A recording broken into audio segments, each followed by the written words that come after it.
Okay, so we are now recording, and we have a couple apologies for people to start out because, unfortunately, as you probably figured out, this was not live. This had to be recorded because YouTube is stupid.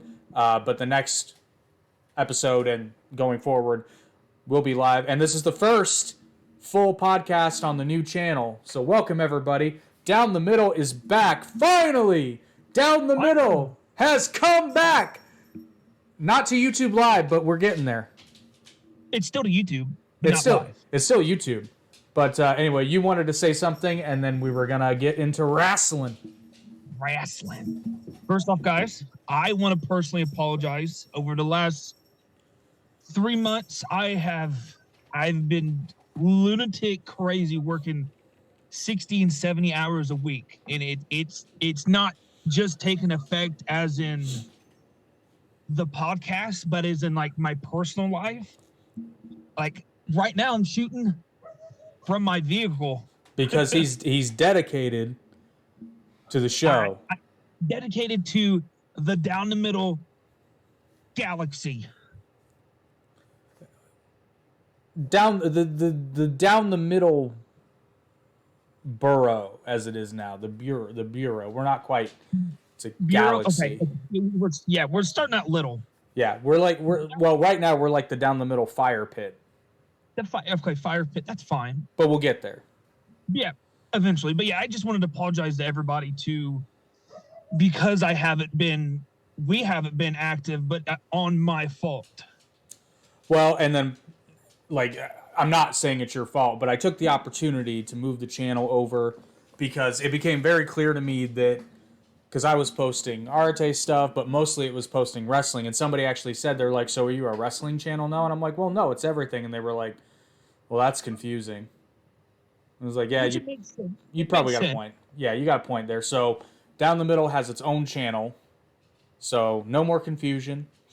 And while we're on the subject of announcements, there's going to be yet another podcast starting on the Arte Media channel. It's just going to be the Arte podcast. It's going to be a little bit different, but if you like just listening to really interesting conversations with really interesting people, check that out. The first one should be not next weekend, but the following weekend.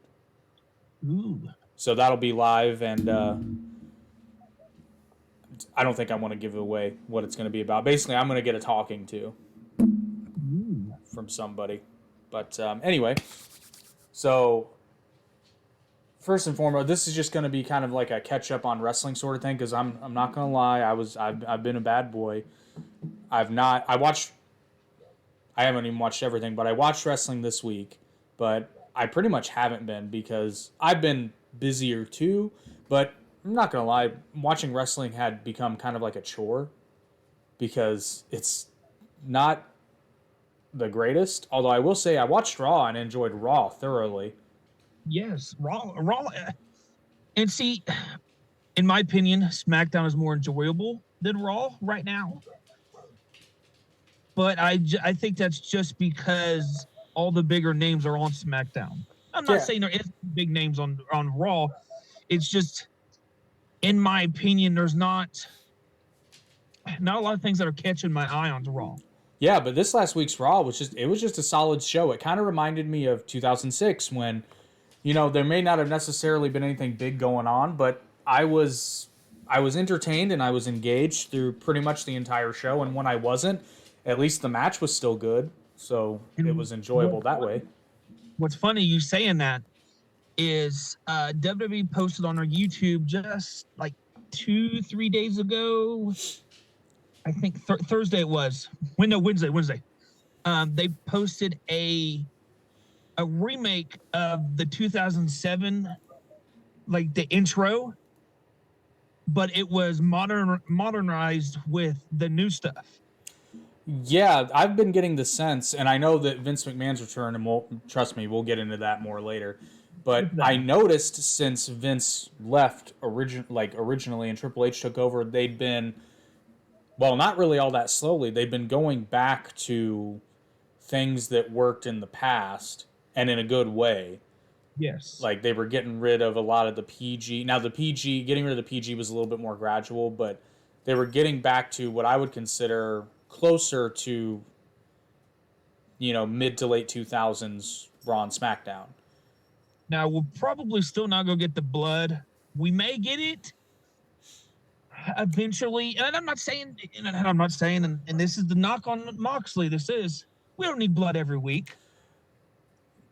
Well, and that's something, I'm not squeamish, but I'll put it to you this way. I think blood should be reserved for either a legitimate accident, because that does happen.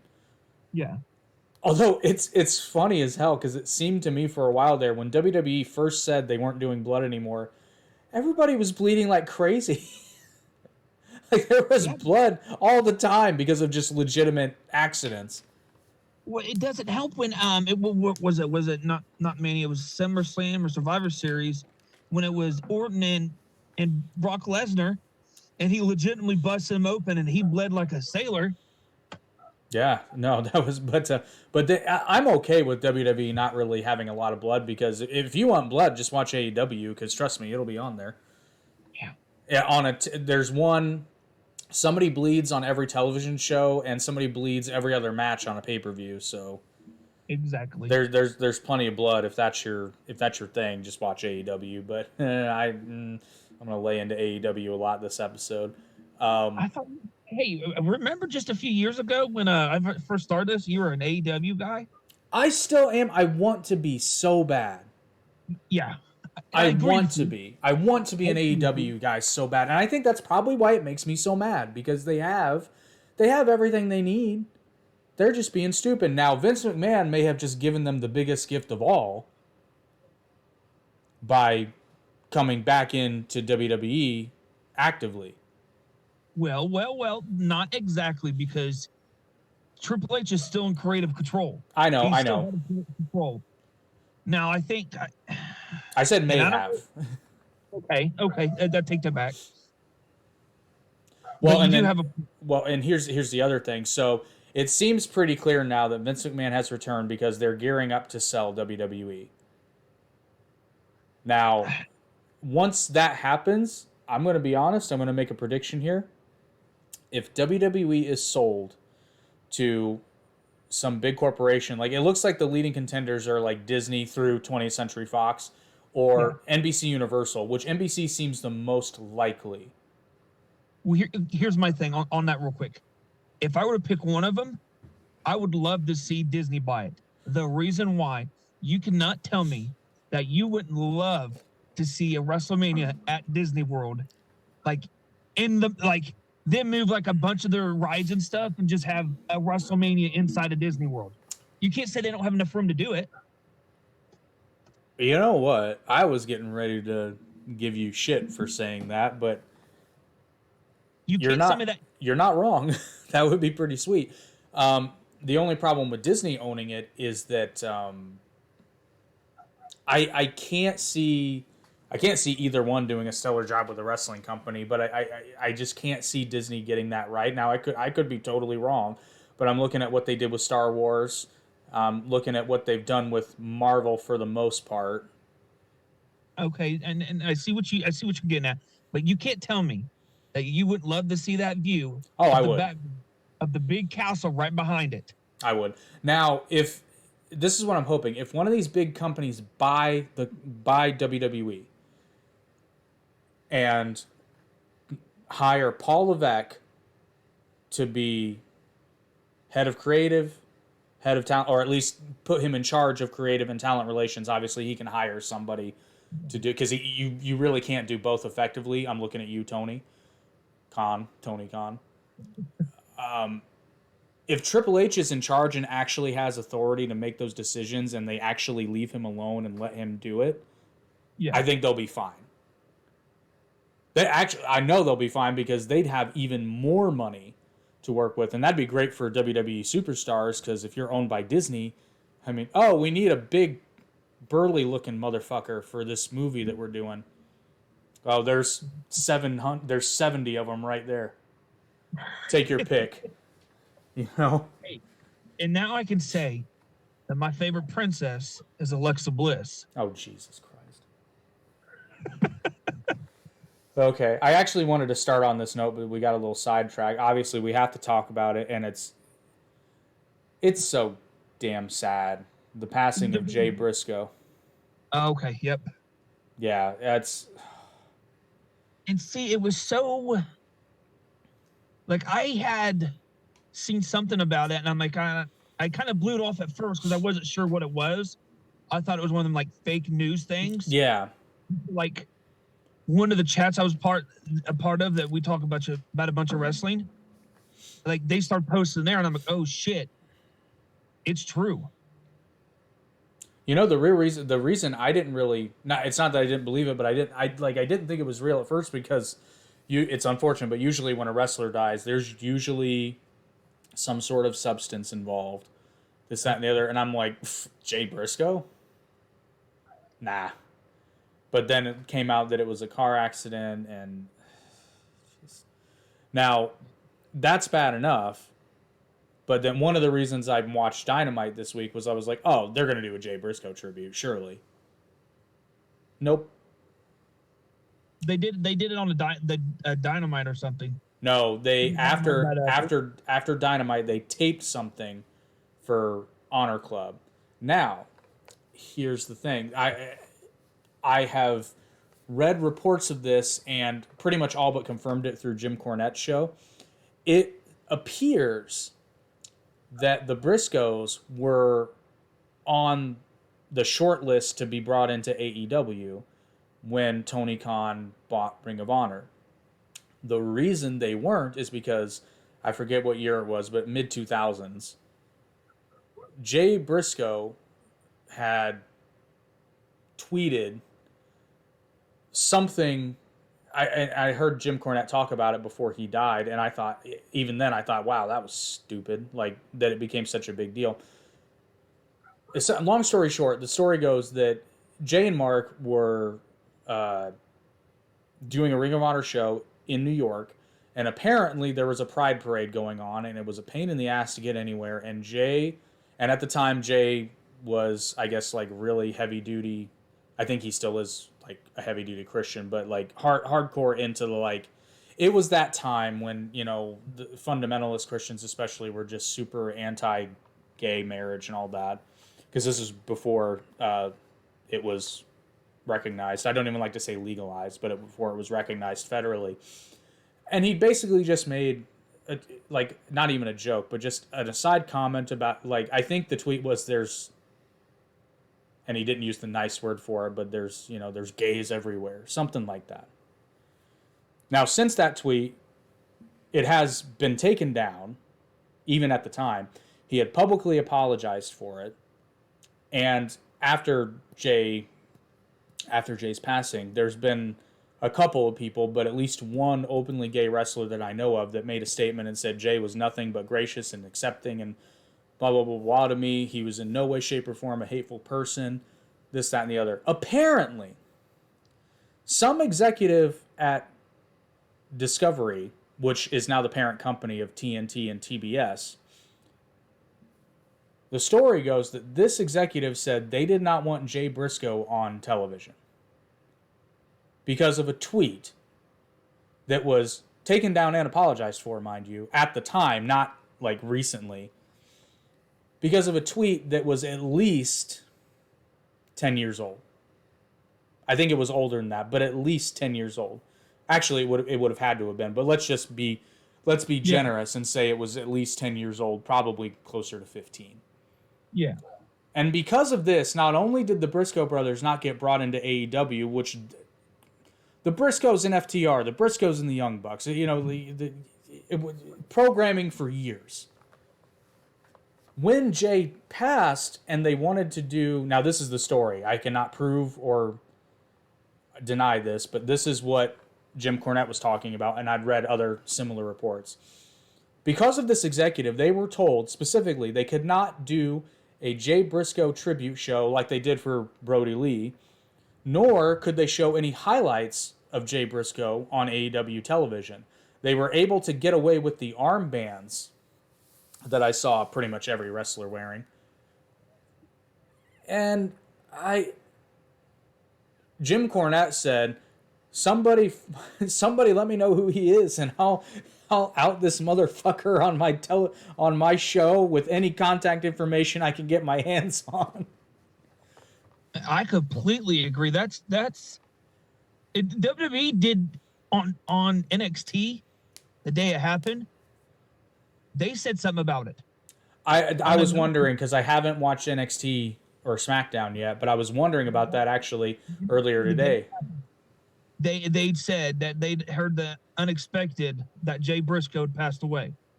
See, God, just like they did it on TV. Yeah, and then, as they should. Yeah, that's fine, and I'm okay with it. Like, that's more than fine, because a lot of guys in NXT and WWE worked with Jay at one time or another. Yeah, anybody who came from Ring of Honor, because fuck, the Briscoes were there from pretty much the beginning. Yeah, just about.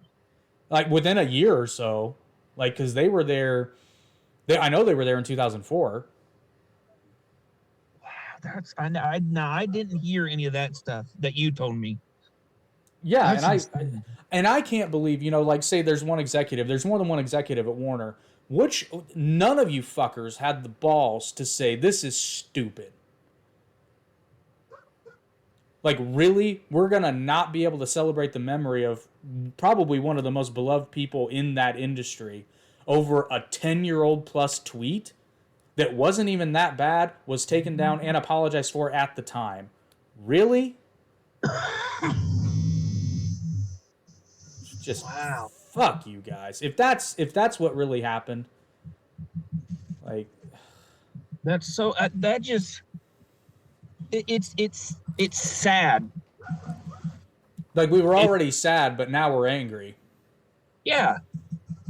Because obviously I would have much rather just had, and then Brian Last, to his credit, it was funny. I was thinking this, but he came out and said it. He was like, one of the things that pisses me off is because of this executive, because Jay was killed, unfortunately, when he was taking his daughters to cheerleading practice. And it's my understanding that they're still in the hospital, but I don't know what their status is, but I know that they're still in the hospital. So obviously we hope they have.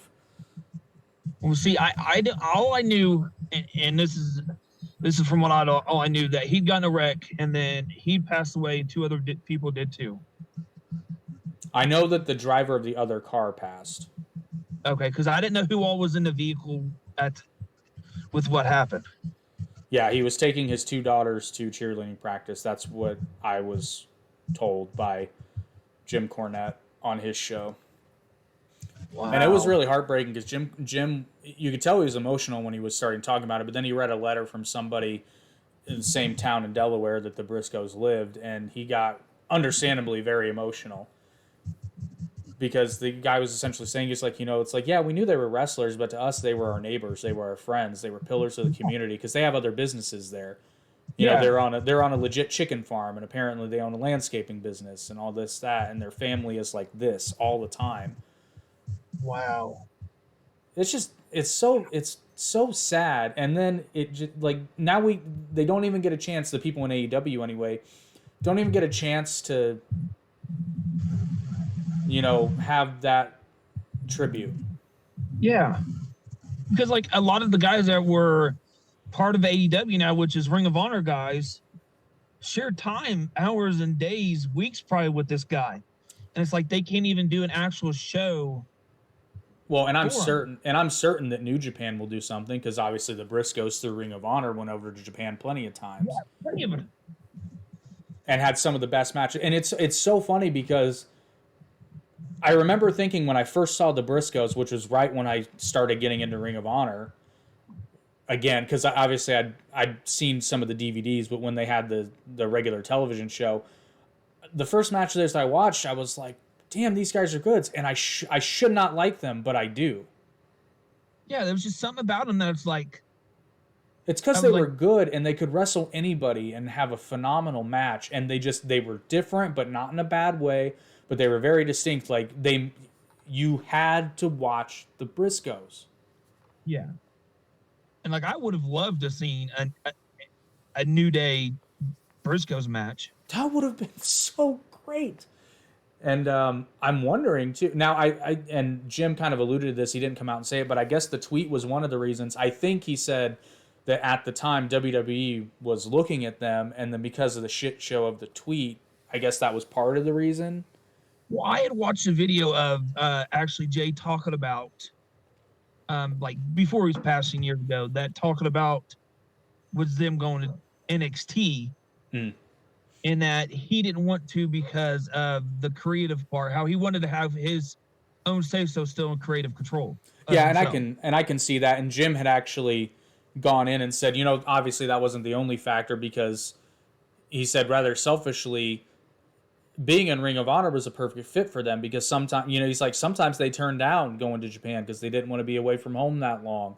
They liked having that Ring of Honor schedule, but they also liked knowing that they had a say in Ring of Honor, because Jim had said, at least when he was there, they had kind of an agreement with the Briscoes that if they were given a large opportunity like a WWE, they were going to let them out of their Ring of Honor contract so that they could take advantage of that opportunity.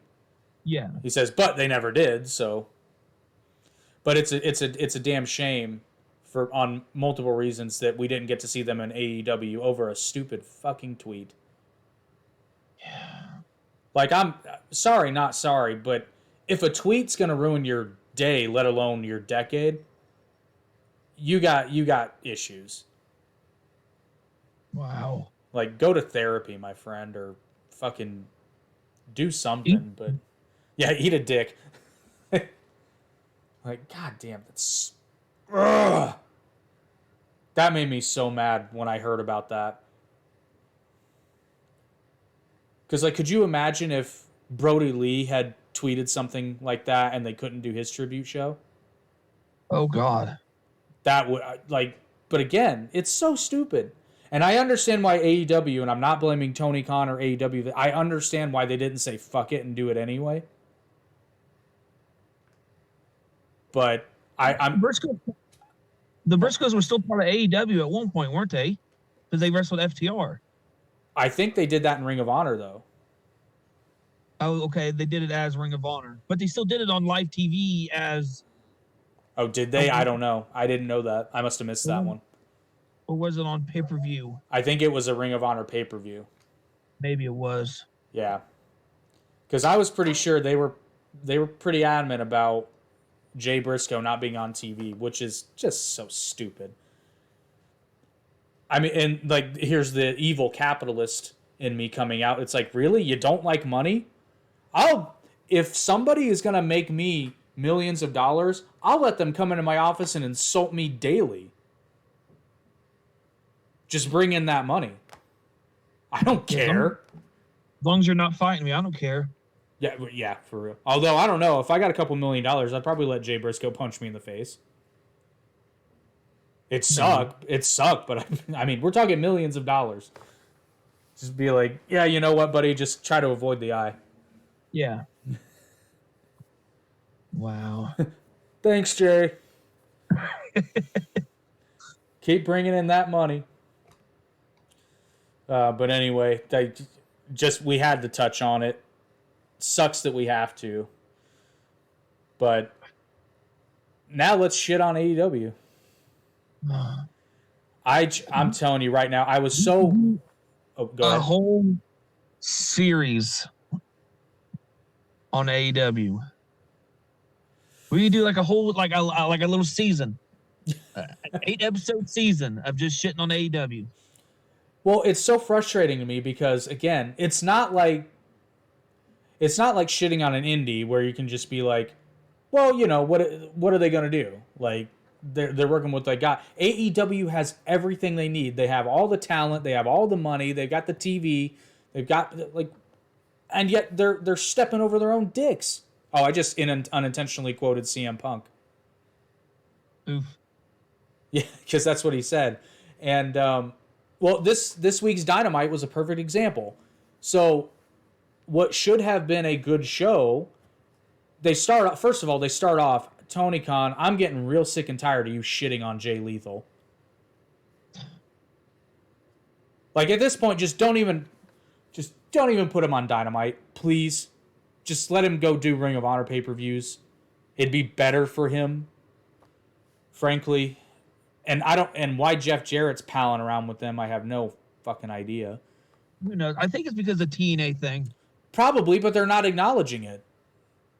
So what do they think? They're being like, the smart fans will know they were all in TNA together. So what? Wow. Who cares? But Jay Lethal lost a title match. First of all, they put him up for the shittiest title in the company. And then he loses to he loses to Pockets. Oh. I know what you're talking about. I don't even that's a title like I don't even know why they have it in the company because like I honestly think they created it just to give Pac something to keep him from leaving. And then they're like, oh well, I got this title now. We got this title now. I guess we have to put it on somebody. Oh, I know. Let's put it on our mascot. It's like I'm not. That's just like the TNT title. Samoa Joe beat Warlord for it, and then he was the TNT and Ring of Honor television champion or whatever it is. All right, they're in Darby Allin's home state. Oh, Darby Allin wins it. I'd seen that coming. Yeah, no shocker, and I don't dislike Darby Allin as TNT champion, but again, why are they doing this shit? Yeah, you should have just ran with it and kept Samoa Joe as the TNT champion. I mean, I'm kind of laughingly calling it TikTok booking because it is literally like, it's like they're only thinking like 10 seconds ahead. They're not thinking about, oh, well, we want to have a match with Jay Lethal and Orange Cassidy. Okay. Who do we want to win? Orange Cassidy, because we want the audience to go, ha ha, boom, boom. Okay. How's that going to look on Jay Lethal? Oh, nobody cares. No, we do care. And not only that, that was the first segment of the show. So I'm already like, ugh. Like, I'm already on my phone now because I don't enjoy watching Jay Lethal lose, much less to a joke. And I'm not saying anything disparaging to Orange Cassidy, the person, but let's be real. His gimmick is a joke. That's the whole point of it. It's a joke. And that's fine. You can have your joke. Don't sacrifice your top talent. And Jay Lethal's not top talent in AEW, but he should be. You know, that would have been like WWE putting CM Punk in the ring with Funaki when he was doing the Kung Fu Naki gimmick. And having Punk lose. Or even have a competitive match with Kung Fu Naki. It's the same thing. Well, did you see the big botch with Ruby Soho and Anna Jay? I heard about it. I haven't seen it yet. That was on the previous Rampage. Oh my, yes, it was gross. Which they went to the table spot and way overshot it, and Anna Jay straight took the bump on the ground, didn't even take it really through the table. Yeah, and again, I sound like a Jim Cornette show. I promise I don't agree with everything he says, but I agree with a lot of what he says. He made a very good point. He was like, look, the spots like that, it's not that you should never do them, but let's think about this. It was on the B show for a match that didn't mean anything. First of all, why are you having a hardcore match for no reason? Why? It just doesn't make sense. If you're going to go out there and risk killing yourself, at least do it for something that's important, like a pay-per-view match or a title defense or something that's been built over time. Yeah. Instead of just being like, oh, we're going to have a hardcore match today because it's Friday, and you know what they say about Friday? Friday's hardcore day, blah, blah, blah, blah, blah. What? Anna Jay could have died. All those girls lost way too much blood for a Friday night B show. And for what? No, everybody, the only reason people are still talking about it is because Anna Jay almost died. If that hadn't happened, nobody would be talking about that match. Oh, I guarantee it. Well, because they bleed every show on AEW. And specifically women, like, and I try to say this every time before I start shitting on women wrestling. I'm not a sexist. I just don't. I'm just not into female wrestling. It's just not my thing. It can be good because go ahead.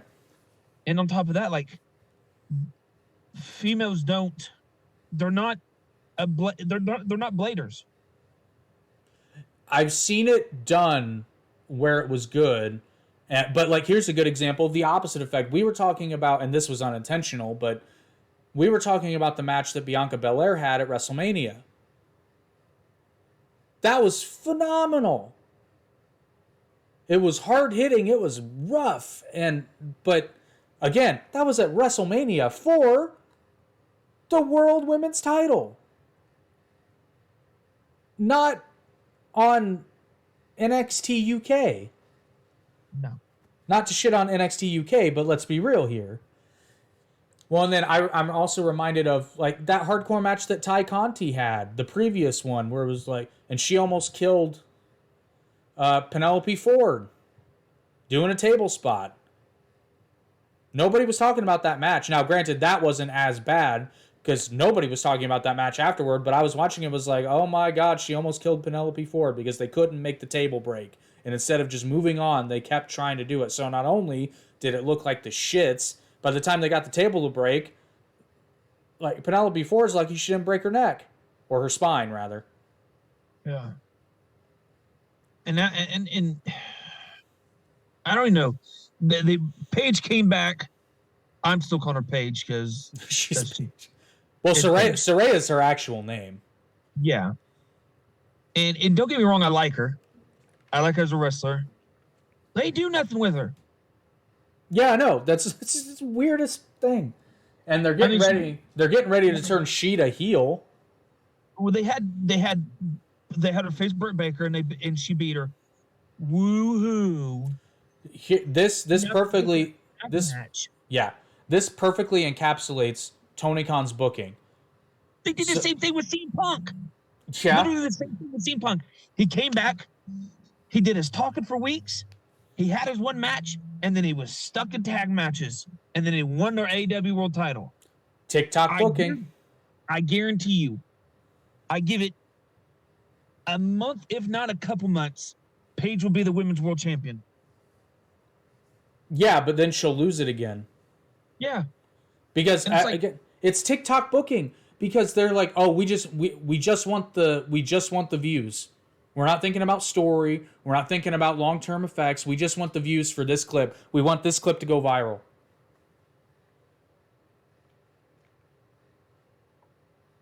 That's it. And then, so to perfectly encapsulate Tony Khan or whoever's booking the women's division in AEW, you guys, like, they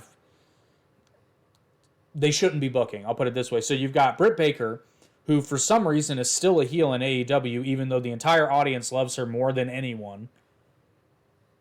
They're booking her as a heel, but she's the homegrown talent, and they're doing this thing where Saraya and Toni Storm are like, oh, these AEW original women, blah, blah, blah, acting like heels, but they're the baby faces.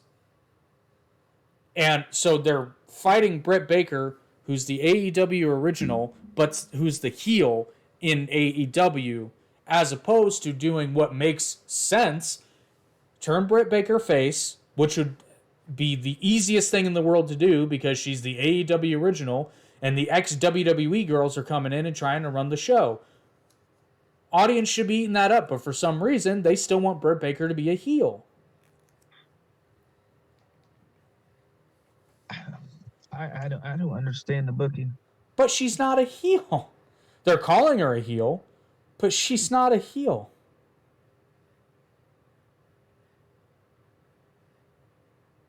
It just doesn't make a lick of sense at all. AEW just needs to figure out what they're doing. But they can't because they're booking by segment. I literally think they just realize, oh, FTR hasn't been on TV for a month. Just throw them in a tag match. Instead of building a storyline around the best tag team they have in the company. And I was proven right on, speaking of women's wrestling, I was proven right when Wrestle Kingdom, because Kairi had her match against some other Joshi wrestler whose name escapes me. The match was 5 minutes long. Listen. The only reason why I think it was so short was because of Sasha Banks. So they could hurry up and get Sasha Banks out there, so the crowd and not even really feel like they know who in the hell they are, who she is. Oh, that flame.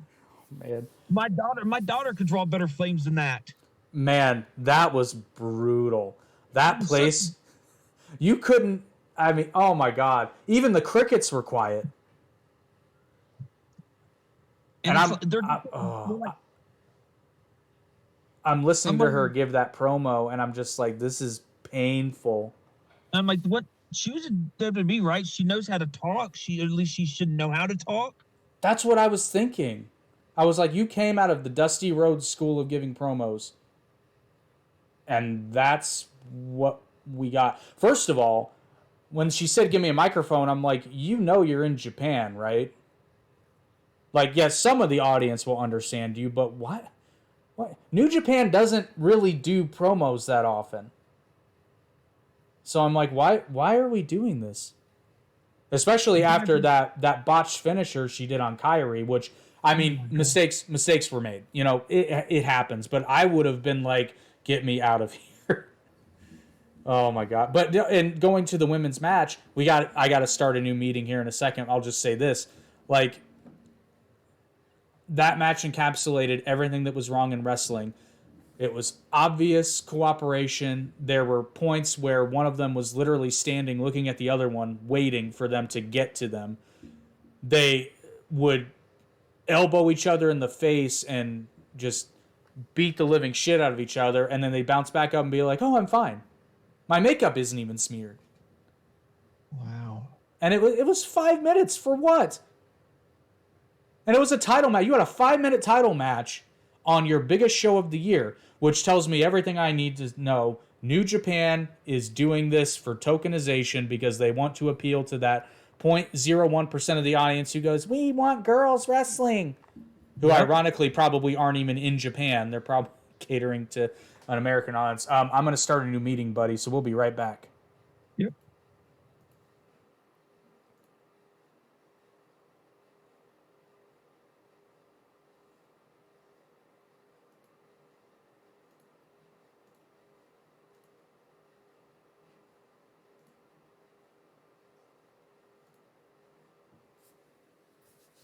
And while we're waiting on Brian to come back in and join us, I'm going to tell you about this podcast sponsor. Once again, this episode is sponsored by Stevie Wicks Cool Beans Candle Company. But there is some news. So, fellas, we all know if you got a girlfriend, or a wife or whoever, boyfriend, whatever, we don't judge, you got to get them a gift for Valentine's Day. So we're going to make it easy for you and just suggest that you go with Stevie Wicks. Check out the Valentine's Day line. They've got individual candles, gift sets. You can get them all. And if you go online to steviewicks.com today and use promo code DOWN, DOWN, you can save 10% off your entire order. So no excuses. Go get your Valentine's Day gifts out of the way. And then you don't have to worry about it. Back to wrestling. Back to wrestling. To wrestling. But yeah, I was going to bring up, what's her, Mercedes Moné. Yeah, Monet. But it's money. But it's not money. I don't understand it. I don't understand it. It's just the whole thing was cringe. And then she apparently did an interview afterwards, and it sounded just as fake and phony too. It's I don't understand how it's possible because Sasha Banks was on live TV in WWE and she did great. I don't know what's going on. I was really hoping that when Triple H took over, we'd see her back. Yeah, I was hopeful. And I don't understand. And I've seen some backstage pictures. What's her name? Bailey was there. Yeah, and so was Trinity Fatu. And Naomi was there. Yeah, that's who I was talking about, by the way. But yeah, Naomi's the ring name. So like, I'm not sure. I'm not sure what's going on. What happened? Now, some of the highlights of Wrestle Kingdom, because overall it was a pretty good show, and it reminded. I was so happy when I was watching it, minus that fiasco of a women's match. It I felt again like I felt when I was watching New Japan in like 2016. It wasn't quite up there, but it was close. It's the same feeling, and I gotta say, I remember thinking because I say this every time I talk about Tama Tonga, like Tama Tonga is if you took like the idea of what it is to be cool and put it in a person. Hmm. I don't know what it is because he does this thing. This is just one example. Tama will do this thing when he's walking down to the ring. He didn't do it so much this time because it was like a grudge match sort of thing. But he'll do this thing where it's not a dance. He just kind of like walks a certain way and moves his hands into the camera. Somewhat rapper-esque, but it's just in a way he does it. And I'm like, if any other person on planet Earth did that, they'd look like a fucking idiot. Yeah. But Tama does it, and it just looks like the coolest thing ever. See, I didn't watch much of Wrestle Kingdom. I know a couple things, just a couple. So the Sasha stuff. Wrestle Kingdom. Who was it? There was an actual fight that happened during Wrestle Kingdom also. Now, here's the weird thing. So I think I know what you're talking about. They had Wrestle Kingdom 17, but I think they had another show that they were also calling Wrestle Kingdom 17 because you're talking about the Okada video, right? Yeah. Where that was the more recent one. I'm talking about the one that was on January 4th. Oh, I thought it was that one. Okay. No. Maybe not. Yeah, it was really confusing because I was looking at the schedule and I'm like, Wrestle Kingdom's over. Why is this? Oh, yeah, Okada beat the shit out of him. Oh, yeah. And you know what I got to say, honestly? I think that was real unprofessional of Okada. To do it as long as he did it. Well, the other guy didn't sell his move. He drop kicked him in the back. Unless we're talking about something different again. I'm talking about the guy that kicked him in the face. Okay, yeah. I mean, he had him in the armbar and he drop kicked the other guy, and the other guy just didn't sell. Mm. And I think that's what led into it. I get the concept of the receipt, and I think the first couple blows I think were all right because Okada was laying into him, but I don't think he was like. It didn't seem like he was like out to hurt him per se. Yeah. It's just like similar to like the Braun Strowman Brock Lesnar thing. It was more like a cool it motherfucker. Yeah. But then Okada just kept doing it. Yeah, and I think that was just a bit excessive. The announcers even said it. They're like, "Yeah, you got a receipt on that one." Yeah. When he came back and punched him in the face. That I was fine with. I'm talking about when he took him out and was still like kicking the shit out of him. That's when I thought it went a little too far because I get a receipt, but that's more like a hey, fuck, chill out. Cool your jets, young boy. But I think Okada just took it too far because at a certain point it looked like Okada was just pouting. Oh yeah. And I'm just like, okay, I get it. You're mad because he kicked you in the face. I've been kicked in the face. It's not fun. And yeah, when it happens, you're pretty hot. But at the same time, you're a pillar of the company and you're a professional. And it's a contact performing art. You're going to get hit sometimes. It's just, particularly in that style. It's going to happen. And it's not like it broke Okada's nose. He wasn't bleeding. Like, it didn't even look like it. Like, I'm sure it hurt, but you know what I mean? Like, it didn't injure him. Yeah.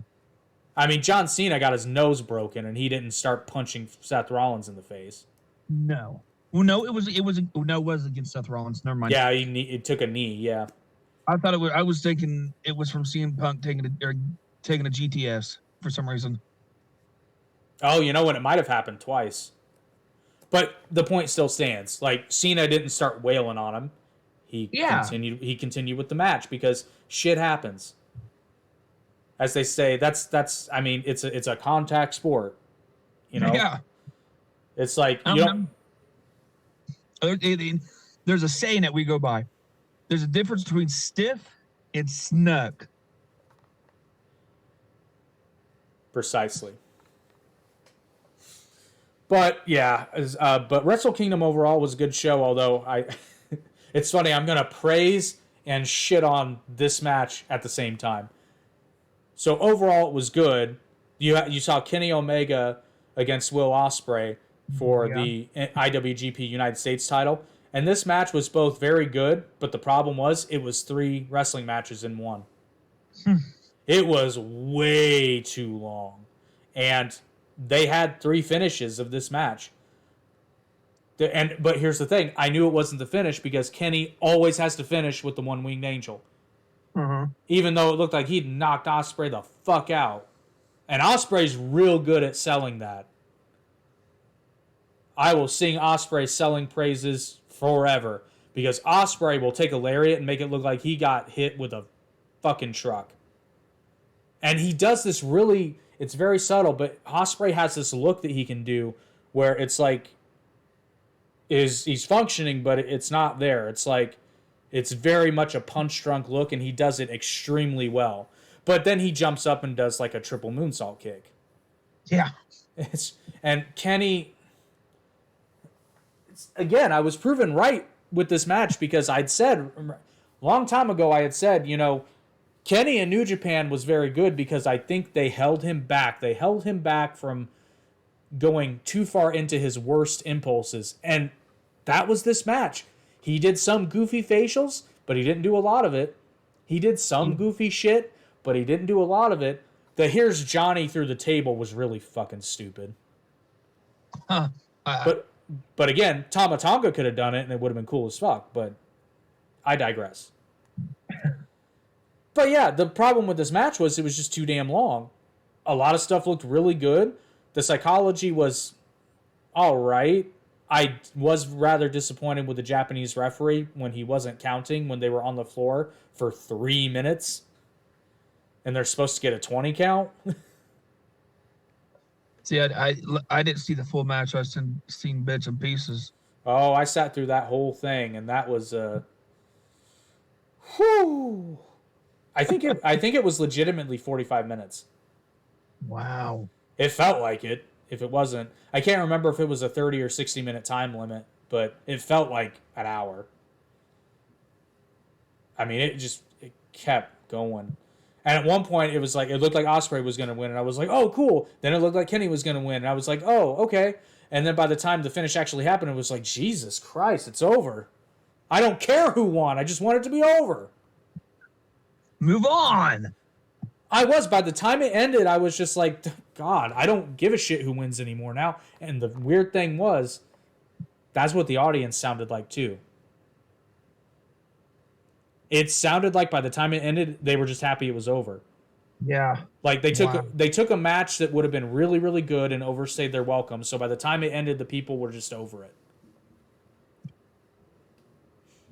And frankly, the Okada Jay White match did that too, but not to the same degree in terms of like having a great stopping point and then not stopping. Yeah. Well, I seen recently with Jay White, his contract's up soon or is up. Yeah, I'm not sure. And now Jay White's an interesting example though because it's a funny story. And I don't remember where I said it. I think it was on one of the very early episodes of this podcast back when it was still Benji. But I said this when Jay White debuted on New Japan because I was watching New Japan religiously then.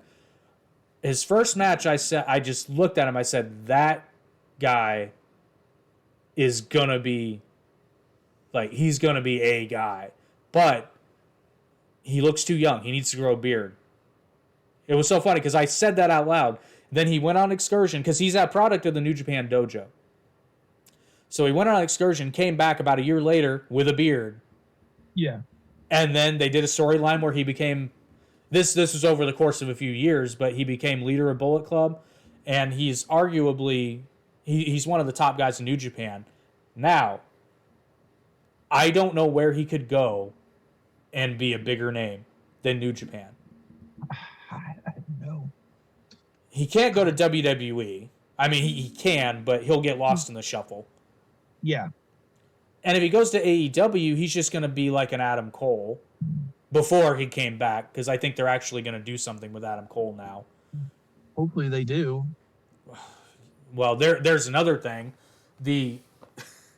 How do you have Adam Cole debut and then immediately debut Bryan Danielson? So you already make him a number 2 guy.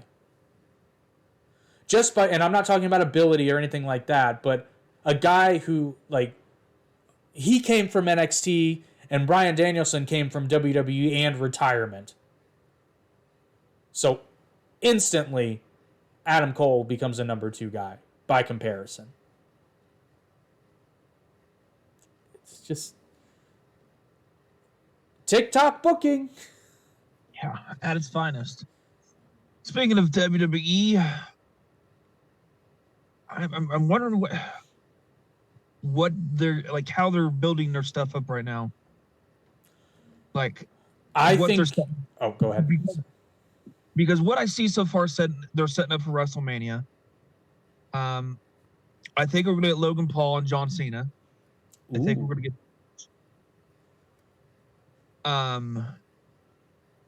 I think we're gonna get Gunther and Brock Lesnar. Ooh.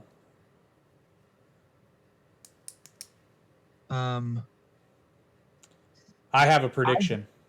I have, and this could go 2 different ways, because me and another person talk about wrestling. We feel like the Usos are going to lose one of their titles soon. And I think they're finally turned on Sami Zayn. And I think Sami will finally get back with Kevin Owens. I was just going to say they're probably going to lose them to Sami and KO. At Mania. Yeah, probably. Now, and then that'll give the Usos 1 tag title. But I don't know. I still think I think Roman will lose one of the world titles before WrestleMania. Ooh. And I think it'll be Elimination Chamber. I think he'll defend the title in I think that's where him and Sami will finally split. It'll be Sami and Roman at Mania, or at Elimination Chamber. Elimination Chamber. And then obviously Roman will win that. And then I think later that night they should have him defend the other one in the Elimination Chamber to lose that one, and have Seth Rollins win it, so that Cody can win the Rumble and challenge Seth Rollins at WrestleMania. See, because I was going to make a prediction that I like, it seems pretty obvious with the which they did a hell of a promo for Cody on Raw, which tells me he's going to win the Rumble. Well, it was already, like, people are getting pissed off because they're like, why would you announce Cody? Why would you announce Cody? It's obvious. Well, I'll tell you what. This is why they announced Cody, because it worked on me. I didn't give 2 shits about the Royal Rumble until I saw that Cody program. And now I'm like, well, I'm watching the Royal Rumble. Well, I'm going to watch it anyways, because I seen a report that somebody was talking about the whole people getting upset because them saying Cody was coming back. And I'm like, it was obvious. It was given. People knew he was back. It's called promotion. Yeah. And it works, because I'm now going to watch, because I know Cody Rhodes is going to be at the Royal Rumble and probably going to win it. And I want him to come in early and have a battle. I don't think he'll come in early. Probably not, but I mean, I'm just saying, in an ideal, perfect world, maybe early 20s. Yeah, sure. I just want him to win it. Late teens, early 20s. I think he'll come in maybe. I don't know. Cody Rhodes, for me, it's so strange, because ever since Cody debuted in WWE, I've wanted him to succeed. Yeah. And it only got worse. And I knew. I was so happy for him when he left WWE, because I thought what everybody was thinking, good, because if he'd stayed in WWE, he would have stayed a mid-carder.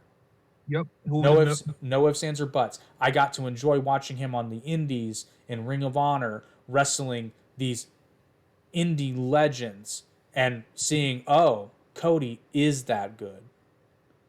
I got to see Cody in New Japan. I got to see Cody wrestle Kota Ibushi. Yep. I got to see Cody wrestle Kenny Omega. And then AEW happened, and I said, good, finally. I got to see Cody win the NWA World's Heavyweight Championship, the title that his daddy won, against Nick Aldis. If you'd have told me that in 2012, I'd have been like, fuck, whatever. Cody's not going anywhere. That's when he was transitioning into Stardust. Yeah, that's what I'm saying. Yeah. And, I'm trying to remember when. I think he left in 2014. I could be mistaken. It was 2014 or 2016. I don't remember. I think it was 2016 now that I think about it. But anyway, I digress. But then, also, go ahead. No, you go ahead. Finish what I was you're just saying. going to say, but then I watched the same thing happen to Cody in AEW, where I'm like, well, that's his ceiling here. Because there are people who will remain nameless, Kenny and the Bucks, that were dead set. And for a long time, like if you watched early AEW after the initial hype had kind of started to wear off, it seemed like it was two wrestling shows in one. There was what Cody was doing, which was honestly great pro wrestling. The program he did with his brother, phenomenal. That was great pro wrestling. Yeah. That was phenomenal pro wrestling. Bringing in his match with Darby, that program he did with Darby, when Cody won the TNT title, and bringing in Ricky Starks and Eddie Kingston and all these just phenomenal guys. Even the build up, like if you'd have told me that I was going to enjoy the bit they did with Shaq, I'd have said you were fucking nuts. Yeah. I loved it. I thought it was great because it was a great introduction to Jade Cargill. Yeah. Gave her a phenomenal debut, and it completely covered up the fact that she was green. And like, I'm not meaning that as a dig, but let's be real, Jade Cargill was and still is pretty green. Yeah. But she makes up for it in other areas. Like, I hear people bitch about Jade Cargill, and I'm like, yeah, but like, it's no different than WWE bringing in somebody like the Great Khali. Actually, it's better than the Great Khali, but what I mean by that is, Khali is not ever going to be on the list of even top 100 greatest workers in the wrestling business. But he's 7 fucking feet tall. He has other things. Or Braun Strowman, even when he was first brought in, Braun Strowman was greener than goose shit. Yeah. But he was fucking massive. And to his credit, he's gotten way better. Oh, yeah. Oh, this last match that him and Gunther had was literally probably the best match Braun's ever had in his life. That's good. I want nothing but success. And I'm so glad that he got back to WWE. But, but Cody got to his ceiling because somehow, some way, this is my opinion, by the way, I don't know this for a fact, but somehow, some way, people like, the Elite, and I've heard reports that Jericho has done this to a certain extent, like somehow, some way got in Tony Khan's ear and somehow convinced him that what Cody was doing was not the best way to go. And you could tell you couldn't tell he was frustrated, but I suspect he was, because I always, and I've said it before and I'll say it again, Cody was trying to build a wrestling company, and the Bucks and Kenny were just trying to build a big budget indie. They are two different things. Exactly. Now I see Seth and Cody at Mania. Yeah. I see Edge and Beth Phoenix versus Finn and Rhea.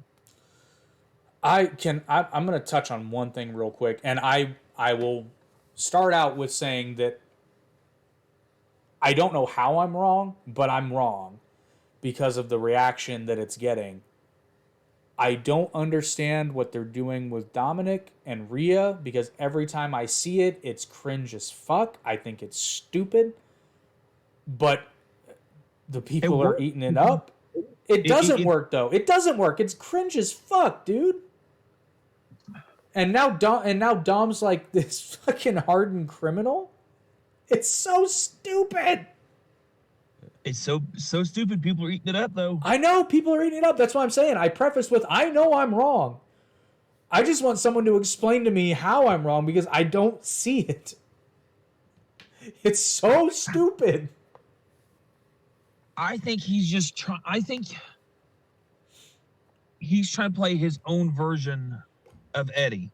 Oh, hardcore. This is totally milking Eddie Guerrero, but to me, he's acting. When Eddie, it seems so natural. Yeah. I think that's why it's so cringe to me. And I saw this clip, Rhea Ripley referring to him as Dom Dom. I'm like, Jesus. Yeah. This is so stupid. If we don't get Eddie, Edge and Beth versus Rhea and Finn, I think we may get the OC versus Judgment Day. And then Rio go for one of the women's world title. Yeah, and actually, this is gonna surprise you. I almost fast forwarded through this match, but Raw had been so good, I was gonna let it roll, and I'm glad I didn't because I actually enjoyed the match. We had the Alpha Academy versus Judgment Day, and normally when Otis is on the television, I just want to turn it off. But yeah, this match was good. I mean, I liked it a lot. They've been working their ass off. I think Alpha Academy is really underrated. I think they are too. And when I say like that's not a dig at Otis, that's a dig at how they've been presenting him. And I'm not interested when he's on screen. Now I am, because I'm like, okay, I'm invested in this match. They've made me care, which says a lot because I hadn't been watching Raw for weeks. I had no idea what was going on. And almost every single segment, I was actively engaged and wanted to know what was going to happen next. Yeah. Even the main event was good. I mean, an elimination match for the number one contendership for the U.S. title? That's a great Raw main event. And it reminded me of like 2006, 2007 Raw. Yeah. When the main event was the highlight, I was like, oh, okay. I don't know who's going to win this match. I don't know. Because let's be real, usually with WWE main events over the past couple of years, it's been like I either know immediately who's going to win before it starts, or I know that there's going to be a run-in. Yeah. Based on who's in the main event. But I'm like, well, this is an elimination. No, there's no DQs, so even if there is a run-in, like they're not going to stop the match. And I legitimately don't know who's going to win this damn thing. And back to the whole Roman WrestleMania thing. If I would rather, this is if we get The Rock and Roman, I would almost rather see Austin and Rock at Mania again before I see Rock and Roman. I selfishly would actually, and I know this is not going to happen. If it did, I'd be ecstatic. I would actually like to see Cody and Roman at WrestleMania. I know it's not going to happen because I suspect they're going to bring in The Rock to face Roman. Yeah, but last we heard, Rock's not interested. He said he doesn't have enough time to get ring ready. Yeah, listen. Rock's supposed to be at the Rumble, so... Yeah, and Andrew Garfield said he wasn't in Spider-Man No Way Home several times. He doesn't have time to get ring ready. Have you seen that motherfucker? I know. My ass. Just, come on. My thinking is if Austin can do it, he can do it. Yeah, exactly. Yeah, I'm not going to... I think Stone Cold will call bullshit on that, but I think The Rock is just saying that so that, it's like the now. Yeah, I'm not in the new Spider-Man movie. I'm not. And then he's in the new fucking Spider-Man movie. Well, it's just like something I heard from a friend the other day. I guess after the Austin and Owens match, I guess Kevin Owens went up to Shawn Michaels and asked for a match with Shawn Michaels. And I guess Shawn denied it. Shawn denied it? Yep. Well, yeah, I can see that because, I mean, Shawn Michaels, I don't think we'll see Shawn in a ring ever again. I just think not that I wouldn't love that, I just don't think he can physically do it. Yeah, after that Saudi where we had DX versus Brothers of Destruction, how much of a shit show that was, I don't think we will either. And I Now, just can't look at Sean the same way yeah. with no. Now, that being said, you could I get it. I can understand why Kevin would love to have that match. But it's just not going to work. However, I wouldn't mind seeing a program where, they're against each other somehow, but obviously Sean can't wrestle like that, so Sean has to, get him a young blood to kind of represent him in the ring. They can Now, do some stuff. yeah. Now, honestly, I think I'd rather see Sean and AJ Styles. Ooh, there you go. Yeah, that'd be phenomenal. Nothing against Kevin Owens, because Kevin Owens and Austin, they worked phenomenal together. Well, no, I mean as a match, but I mean for for a program, for a storyline, Yeah. you know, or actually, if Bryan Danielson were still in WWE, that'd be perfect because for those that don't know, Bryan Danielson trained at Shawn Michaels' school, Yeah. And so did Lance Cade, but obviously Lance Cade is not in. Well, he's not in any promotion. That was unintentional. That's messed up. No, that I wasn't thinking. I had Trevor Murdoch in my head, but sorry, because Trevor Murdoch is in NWA, and I got them. Yeah. Well, because for the longest time it was Cade and Murdoch. Yeah. I got confused. Confused. That's what we call confused in Indiana. Yeah. Because there's corn everywhere. Get it? Confused. Yeah, corn everywhere. All that corn over there. Yeah, Just yeah, came out the backyard. You hungry? Get you some corn. Hey man, don't be knocking fresh off the fresh corn. That shit. Throw that thumb bitch on the grill with some butter. Butter. We're talking like Death the Rose over here. Yeah. I'm telling you, the American dream is, in fact, corn on the cob with butter.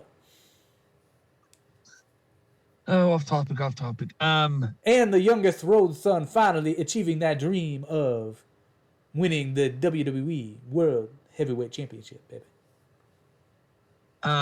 They're supposed to, at Rumble. They're supposed to be talking about the new WWE game coming out. They're supposed to see just in time for the AEW game, which should come out sometime in the next century. Which I'm okay with. I get it for free, only just because I have the Xbox Pass, and it's supposed to come out on the Xbox Pass. Oh, well, that's handy. I gotta say though, I understand they want the game to be good, but that game better be really good. Yeah, in other words, it better be tits, or else they're regular. It's either it's sink or swim for them when it comes to this game. Yeah, and to be fair, I think they're gonna swim. I don't know. I can't imagine that after putting all that time into it, the game would not be good. Only taken them 6 years of them talking about it. Well, I think their biggest mistake was they started talking about it way too early. Yes. But again, it's TikTok booking. They can't wait. A lot of WWE games, so, and it reminds me of a WWE style game. Yeah, the title's perfect though. Yeah.